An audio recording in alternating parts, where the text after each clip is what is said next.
કેટલું ધૈર્ય.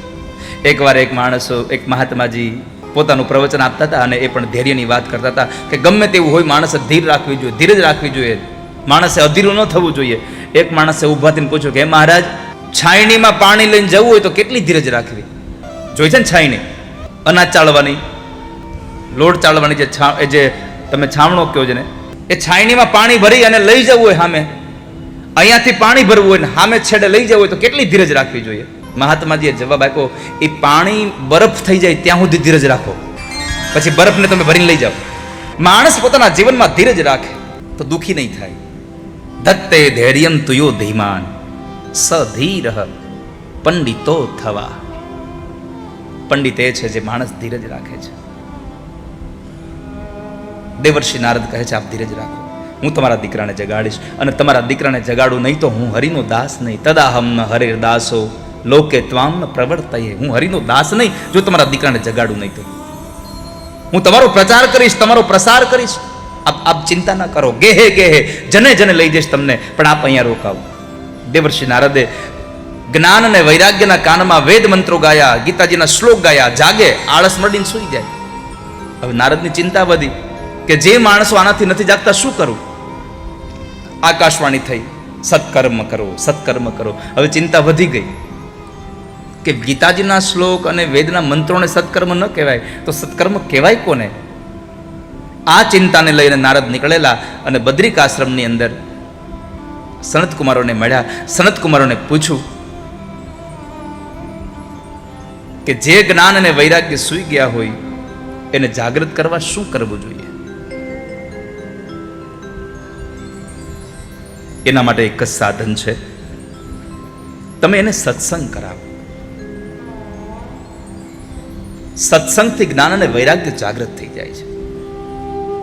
તમે સત્સંગ કરાવો, એને ભક્તિ કરાવો, અને ભક્તિથી ભગવાન જે રાજી થાય છે ને એવા ભગવાન તમારા યજ્ઞથી, તમારા વેદના ગાનથી નથી થતા. એટલે ભાગવતજીનો શ્લોક સ્વયં પોતે લખે છે, ભગવાન ભક્તિથી વશીભૂત થાય છે.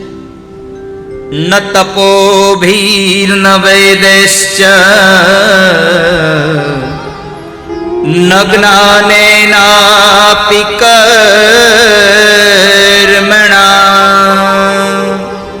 હરર્હિ સાધ્યતે ભક્ત્યા પ્રમાણમ તત્ર ગોપિકા.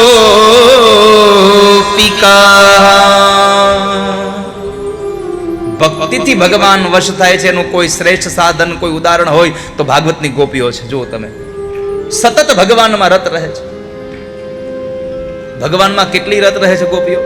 માથા ઉપર દૂધનું બોગડું લઈને જાય, માખણની ગોળી લઈને જાય, છાશની ગોળી લઈને જાય અને વેચવા જાય. શું કહે? વિક્રેતુ કામા કિલ ગોપકન્યા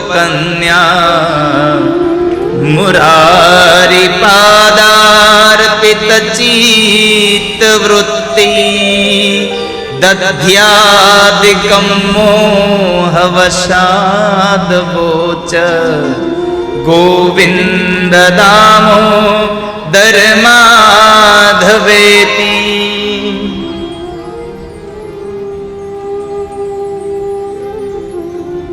બિલ્વમંગલ સ્તોત્રમાં લખ્યું કે ગોપીઓ દહીં, દૂધ અને માખણના માટલા લઈ લઈને વેચવા નીકળે, પણ કોઈ એમ નહોતી ગાતી કે દૂધ લ્યો, કોઈ દહીં લ્યો, કોઈ માખણ લ્યો. એ તો એમ કહેતી કોઈ ગોવિંદ લ્યો, કોઈ માધવ લ્યો, કોઈ મુરારી લો.